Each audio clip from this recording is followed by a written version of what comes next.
she put her butt, couldn't she Play, play? yeah. That's the Yeah, difference. it'd be like a But 5 you or 10 could still second hear. delay. Yep. I mean, I assume. I hadn't tried recently. All right, we got a couple people still moseying in, so we'll give them a second. So, ma'am.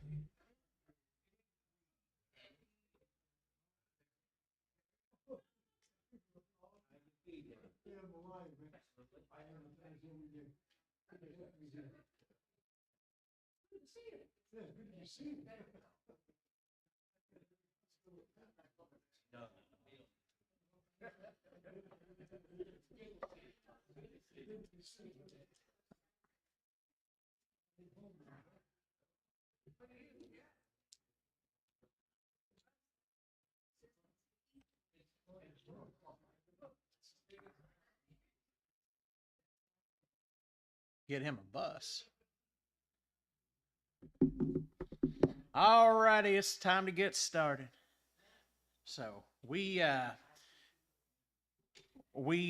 been talking about church history, and we covered about, I don't know, 1,300 years of church history in about an hour last time. We was doing pretty good. We're gonna slow it way down for the next couple of weeks.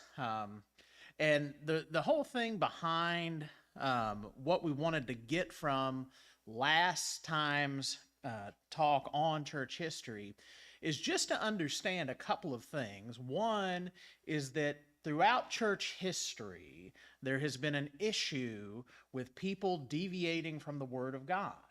And we see that within the New Testament, right? Even during the time of the apostles, there was fighting and bickering over what should a Christian do. And as time continued on, and we got out of the apostolic age, and we got to where we had the New Testament, and we had our guide for how we live our life, there was more bickering and fighting and deviation. And then when we see the melding of religion and politics, that's where there really becomes some hiccups.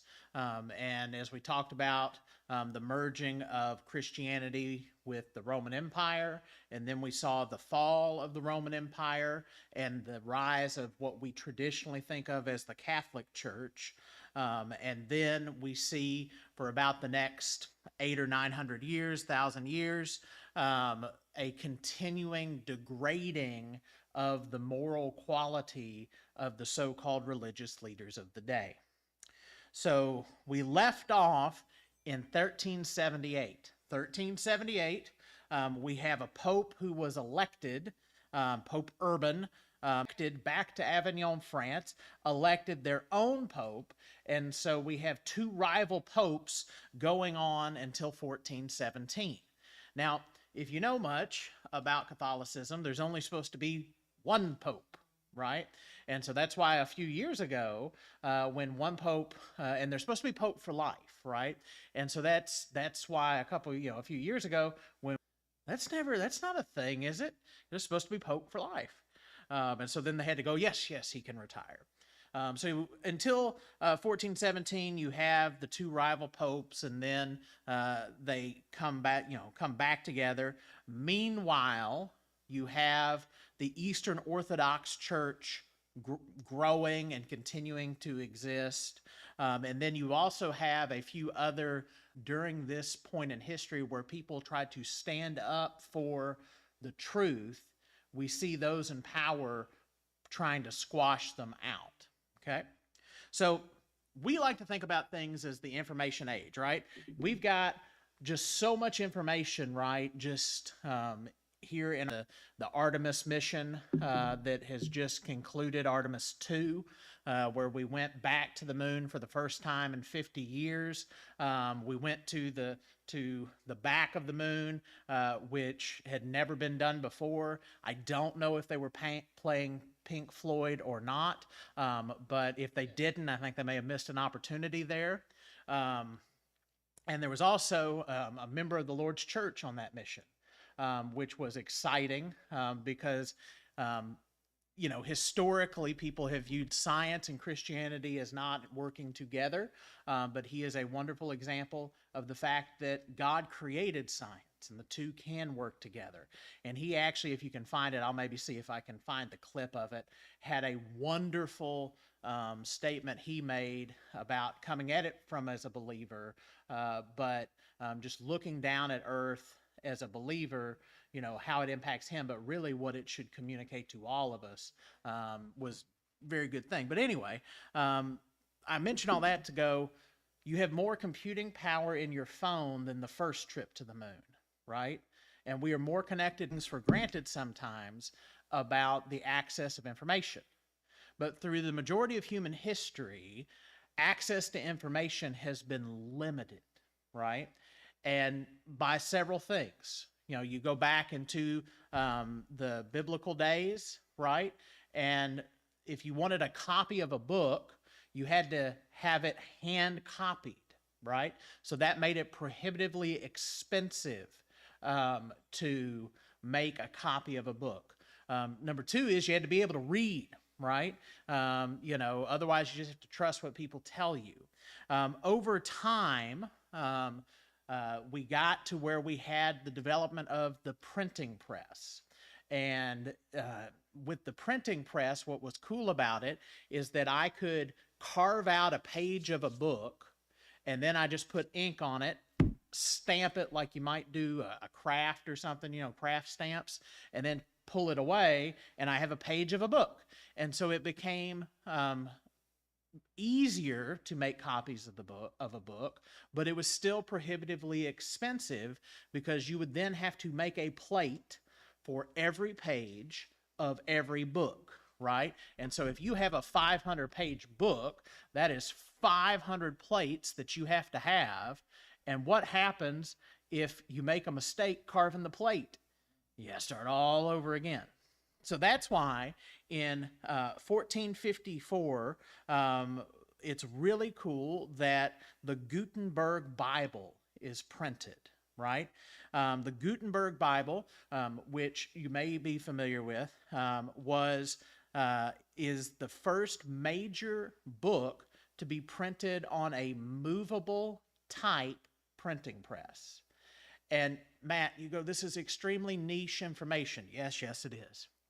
So a movable type print, it's what we tend to think about old newspapers were printed on. You'd have the guy who's got the thing sitting like, good job, and then they put it. And I always think about but what that meant is that all you had to do was put everything on the page, and if there was a mistake, you and so 1454, the Gutenberg Bible is printed. It is a copy of the Latin Vulgate, and if you'll remember, the Vulgate, which is a Latin translation of the Bible, was the predominant translation. The problem is most people don't know Latin, right? And so, but it made the Bible more accessible. And this is why we mention it. When the Bible becomes more accessible, people become more knowledgeable, and people seek the truth, right? So keep that in mind, right? We're in 2026, and that holds true. The more that people can be exposed to the truth, the more they will respond, and the closer we get back to the way that God intended. 1st, 1517. We're going to fast forward about 60 years. 1517, a guy by the name of Martin Luther posts what's called the 95 Thesis, all right? It was 95 issues that he had with the Catholic Church, all right? He calls out several practices within this 95 Thesis, and you may be familiar with the image of him nailing it to the door, but the biggest one, he had several issues, but the biggest, and with that, the practice of indulgences was something that the Catholic Church cooked up in order, they basically said that, hey, if you have a family member who dies in sin and you want to guarantee that they get to go to heaven, you can pay off their debt with a little cash money. And that cash money is going to go build a little small church in Rome. I think we're going to call it St. Peter's Basilica. Here's a hint: it's not a small church. It would be like a mega church today, right? And Luther goes, that isn't right. That's not biblical. That's not okay. And so he posts his 95 Thesis, calls out the Catholic Church. And so we see this split off from the Catholic Church of Luther and his group. He also goes on to, I don't think I have it in my, let me make sure I don't have it in my notes. Nope. He also goes on to effectively get the Bible printed in German, and he starts the ball rolling for this idea of the Bible should be in the language that people speak, right?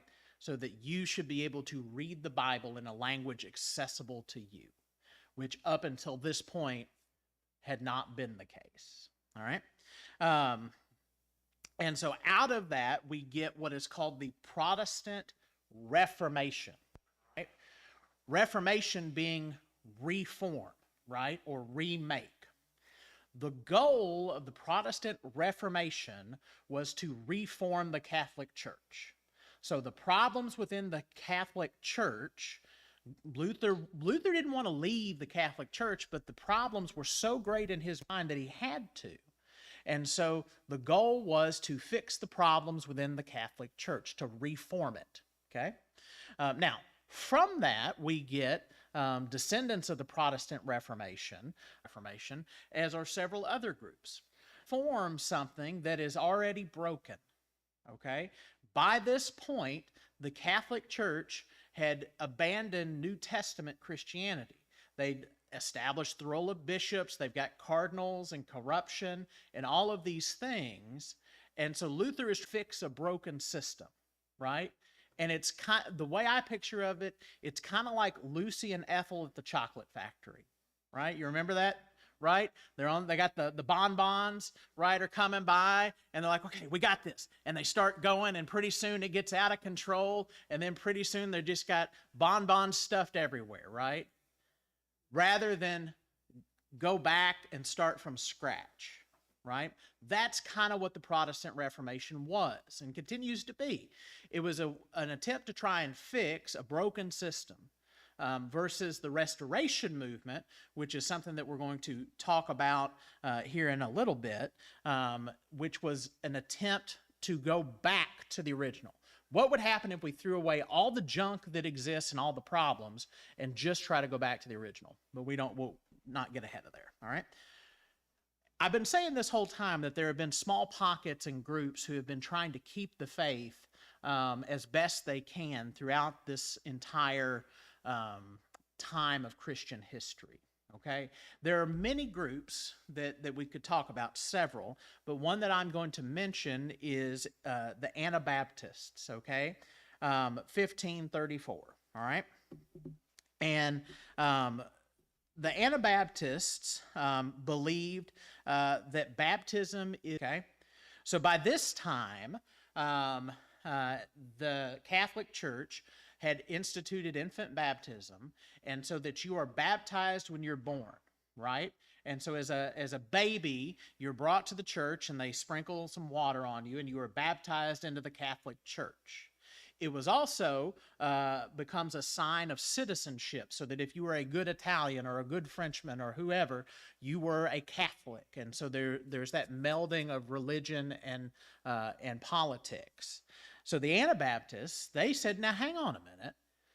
It should really be a believer's baptism, so that the person who should be baptized is the one who can believe that Jesus is the Christ, the Son of God. And so that was, against what was being taught at the time. They also believed that communion is a memorial of the death of Christ. All right. At this time, the Catholic Church had adopted what is called transubstantiation. Okay. The doctrine of transubstantiation is that when you take the communion wafer, it physically, literally transforms into the body of Jesus, right? And that you, when you partake of the wine, it physically transforms into the blood of Jesus. Some magical thing happens, and it is no longer bread, it is then body, no longer wine, it is blood, right? Interestingly enough, side note tangent, is that at various and sundry times, Christians have been persecuted for being cannibals because of the misunderstanding of the Lord's Supper. Greg?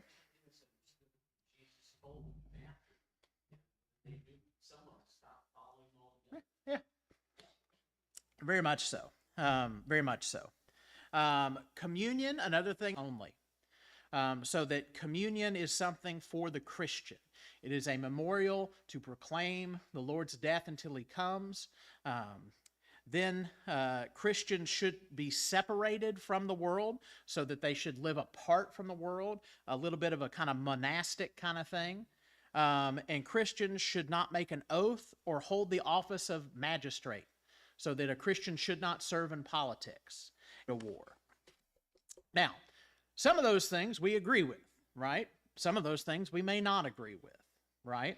But the reason why I mention it is so that you understand that there have been groups of people at various and sundry times who have tried to restore biblical practices. Now, sometimes they only restored a few biblical practices, right? Life, right? But we would agree that we don't need to be bogged down with the world. We don't need to be, unequally yoked with non-believers. So we would not necessarily agree with the Anabaptists on that. But we would agree that it's believers are the ones who are baptized, not babies, right? So it's a little hit and miss, right? But I just share that so that we can see and know that there are groups of people throughout history who have been standing up for the truth of God's word. Any thoughts, questions, or comments up until this point? Going once, going twice. So, all right. All right, let me pull up something for my benefit, more than yours. All right. Mm-hmm. Anna, not auntie. Yeah. Yep. Yeah, A-N-A. I just talk funny. So, Anabaptist. Anti-Baptist would be against baptism. Yeah. Mm-hmm. All right. So, starting in 1517 is if you ever find a timeline of church history, that's when we see a big split is shown normally, because that's when Protestantism, as we are calling it, happens. By the way, just for fun fact, you know how kind of the Jews look at it as there are Jews and then everybody else is a Gentile, right? Catholics look at it as we are Catholic and everybody else is Protestant. So congratulations, you're a Protestant. You just may not have known it. And is that true? No. But that's just how they view it. 1534, okay? While the Anabaptists are also going on, there is the first act of supremacy. The first act of supremacy established the Church of England. And the way all that went down is there's a fella by the name of Henry VIII. You may have heard of him. Man had a lot of issues, had an inferiority complex a mile long. But Henry VIII wanted to divorce his wife. Back then, if you wanted to divorce your spouse, you had to go to the Pope and say, hey, Pope, I want to divorce my wife for X, Y, and Z reason. And so the Pope said to Henry VIII, no.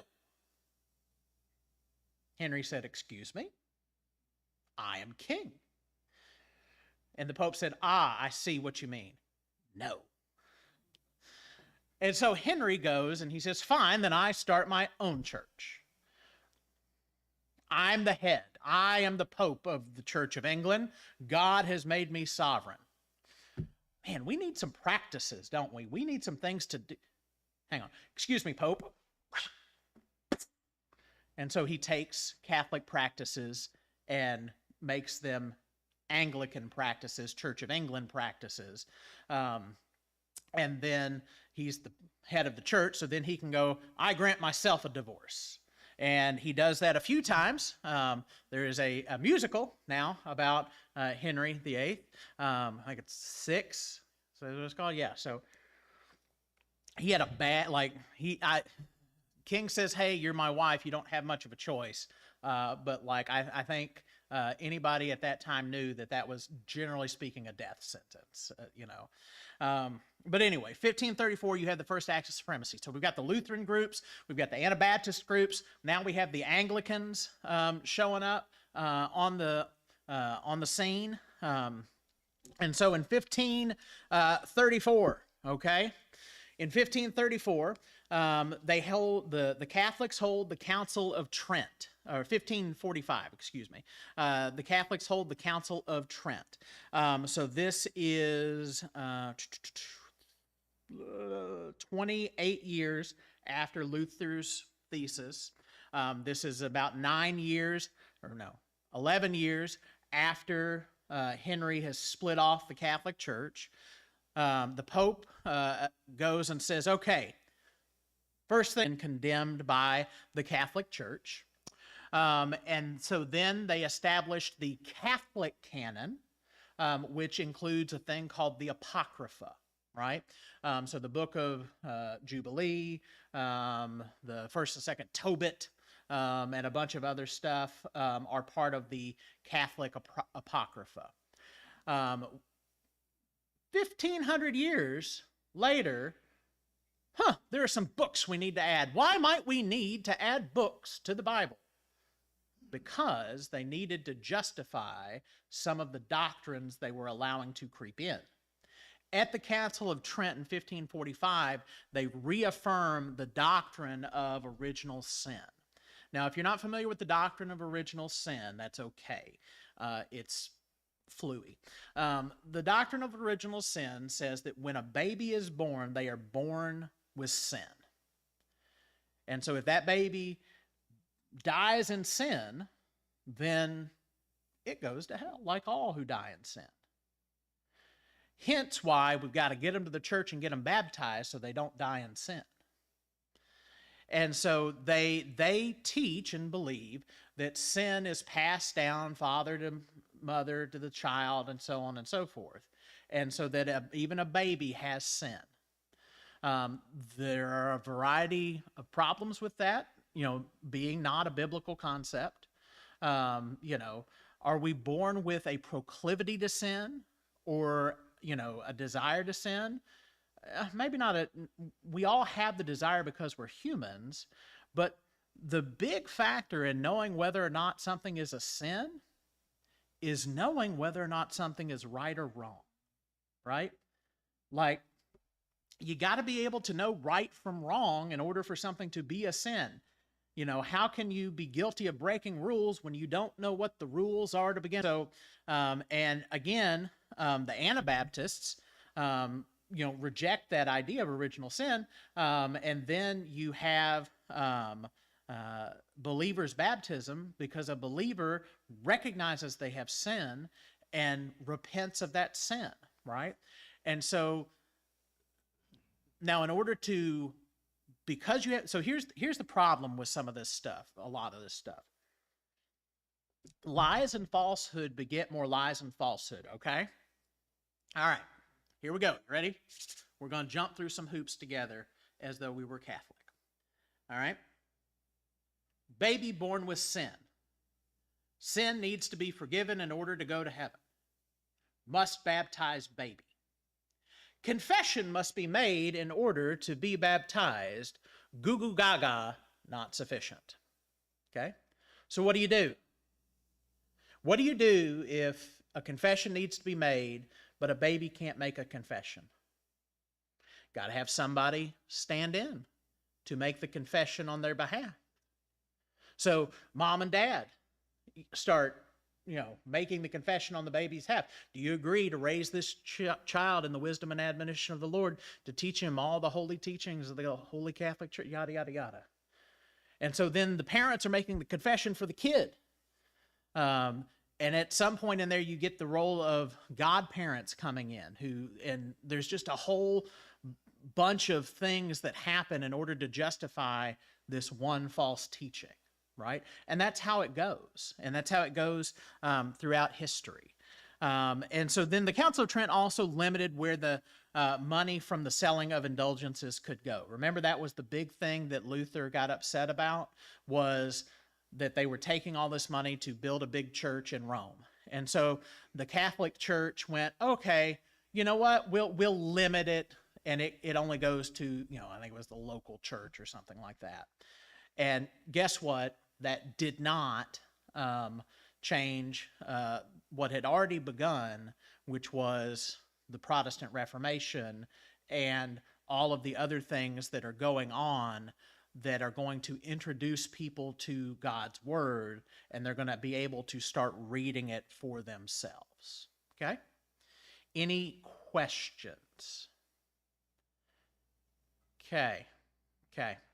1611, another really cool thing happens. Anybody? Nope. King James Bible. All right.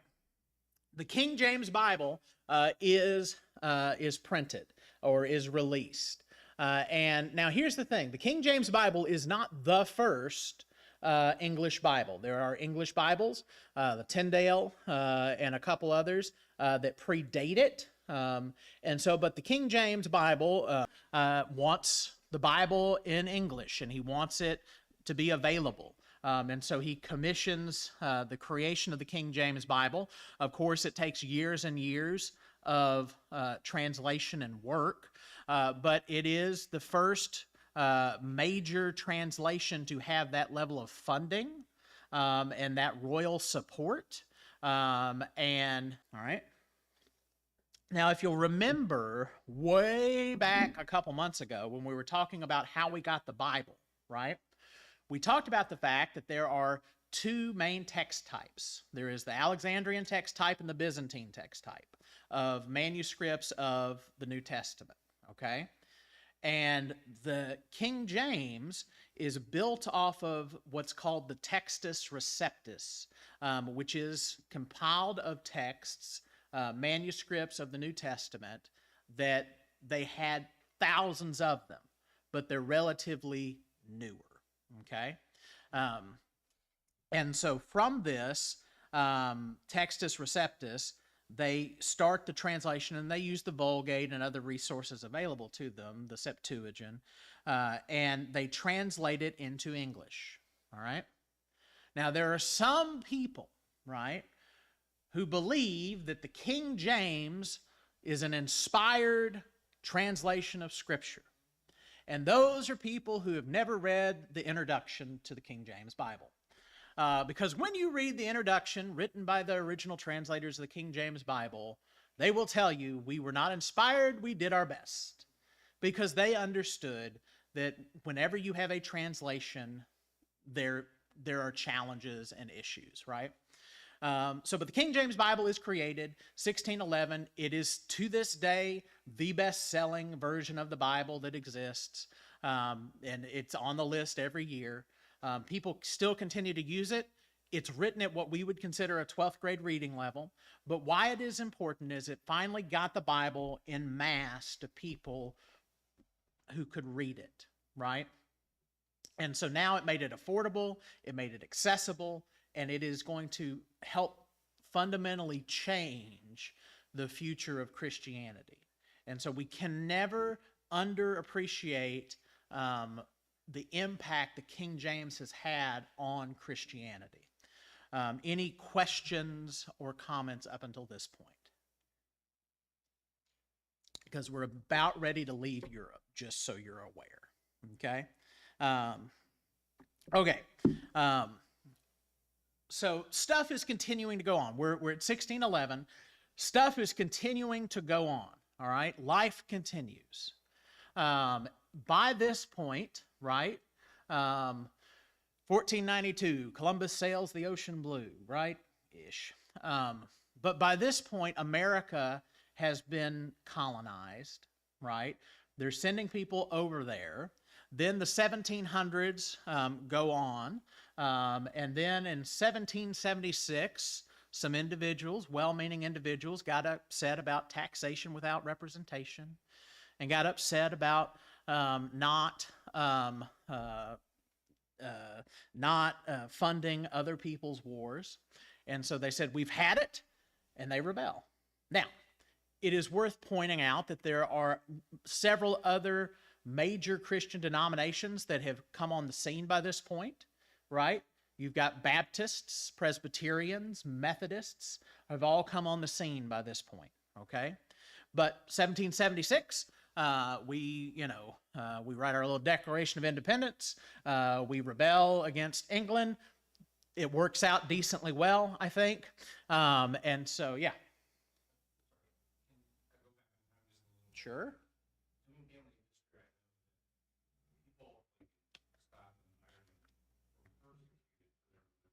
Yes. Yeah. All right, so here's how this kind of goes. We're going to do some cliff notes. Matt's going off notes, just so forgive any imperfections in my memory. All right, so Catholicism. Catholicism is the dominant religion of Christianity, okay? Version, a sect of Christianity, whatever you want to call it, okay?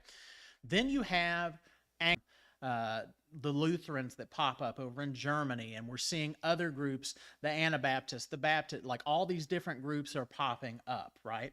So here's what happens, okay? Let's bring it into maybe something we're familiar with, okay? In America, within your local government, right? You elect someone to office, and there are certain positions that are called appointed positions, right? The mayor's cabinet tends to be an appointed position, right? Or an elected position. What happens to the cabinet in those appointed positions when a new mayor is elected? What happens? They're asked to leave, and a new group comes in. Cool. So here's the thing. Not all the kings and queens, because England has queens as well, not all of them are like Anglican in the way of independent Anglican. There is a fight that goes on between those who are faithful Catholic and those who are Protestant or Anglican in this way. And so there's several periods of time where the king or queen on the throne is a faithful Catholic of England is a faithful Catholic.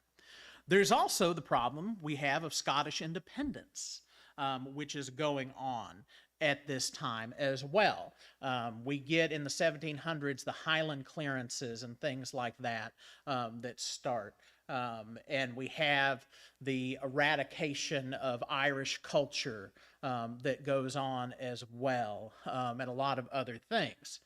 And so what ends up happening is anytime someone in power doesn't like another group, they persecute that group. And so if someone is Anglican, they persecute the Catholics. If a Catholic person gets in charge, they would persecute the Anglicans. And so what would then happen is you would have people who would flee religious persecution, right?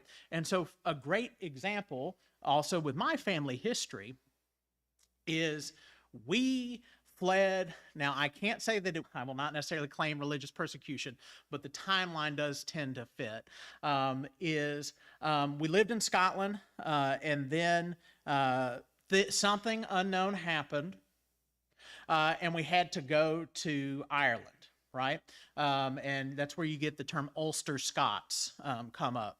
And then we ended up having to leave Ireland. And then has been in this country since the early to mid 1700s, right?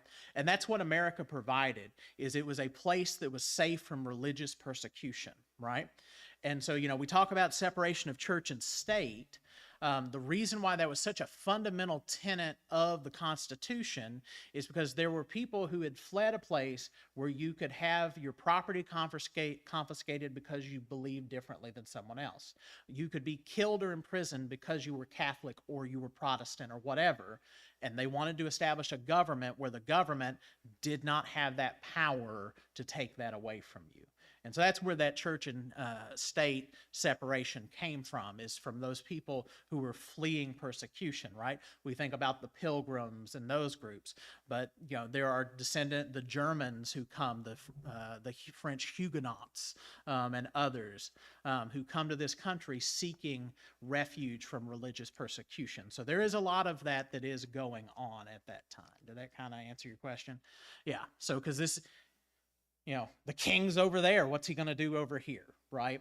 And so the 1700s go along. We have, of course, the American Revolution. Spoiler alert, we win.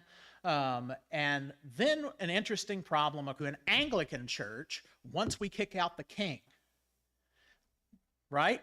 Because English colonies are here. They establish Anglican churches whose head is the King of England.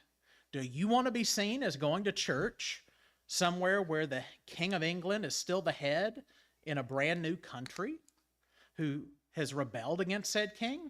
No, you do not. So what do? We rebrand. We call it Episcopalian. And that's how the Episcopal Church gets started.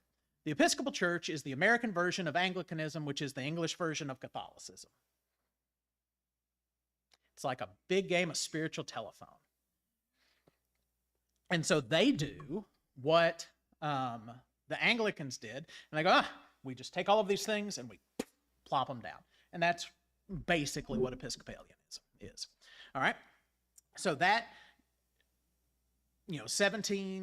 81, the war ends. We start building a brand new country. But the cool thing about America is that there is a lot of frontier where there wasn't frontier before, okay? Like everything is figured out in England, right? But you could go out into the woods, right, in America and not come back for 2 years, right, and never have seen another soul. And so we have this expedition west that of people settling this new country, and they are going out and they are for the first time having true independence. And so the American chapter, which is where we're going to pick up with, of church history, is really a special time in church history because we were founded upon that principle of the separation of church and state. For the first time in 1,000+ years, you could read the Bible, determine what it said, and practice it in your life without any governmental oversight, without anybody with a gun or a musket, a musket is a gun, a spear, a sword, or whatever, a hangman's noose, telling you, no, you can't do that.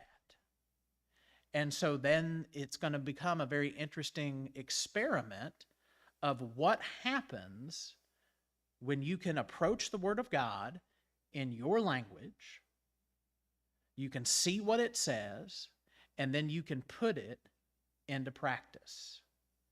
And that's where the American story of Christianity gets really interesting.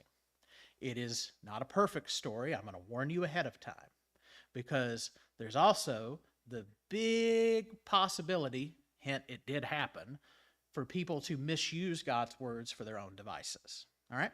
Any questions up until this point? Mark? Yeah. Yep, don't get ahead of me. No, this is going to be the time. So here are our major players. Maybe this will help you, okay? So, major players on the scene, right? We've talked about Episcopalians. All right, here are the teams in the American Church War. We have the Episcopalians over here, right? The Baptists have a very strong representation as well.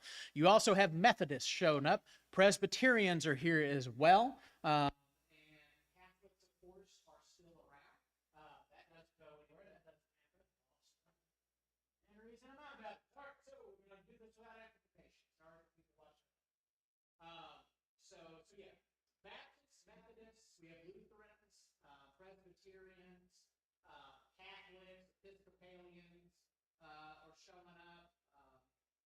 There's probably a few Anglicans holding out here and there, but those are kind of the big players. The real ones that are going to impact American Christianity as we understand it are going to be your Baptists, your Presbyterians, and your Methodists. Those are the ones that really embrace the American freedoms that they have and everything. They are also the ones who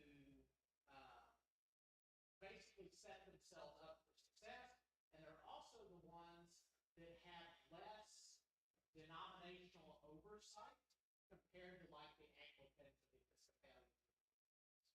Make sense? Yes. So yeah, good question. So the Quakers come in during this period. Again, they start as, and we'll talk about the Quakers, the Shakers, and all those folks. If we want to go in depth on them, we can, if that is something you're interested in. But it is also during the late 1775s through the 1850s or 1825, really, that these groups start coming into play. It's the Quakers and Shakers. It's also going to be in that period of 1800s where we get our Amish are starting to come in to play. Some of them are here a little sooner than that, but that's also when they come into play. Safe place for people to go for religious freedom. One of the problems is it's now a safe place for people to go for religious freedom. And so, and I say that a little tongue in cheek just because these people who come in, as we'll talk about, are not always have the best of intentions. But it's during this time that the Quakers, the Shakers, and all those folks start showing up in. But they're always a small percentage of the population. Good question. Other questions before we dismiss further? So today we covered about 400 years in 45 minutes. And the thing to take away from today's class is this. First class, problems, sin, false teaching has crept in since the beginning of the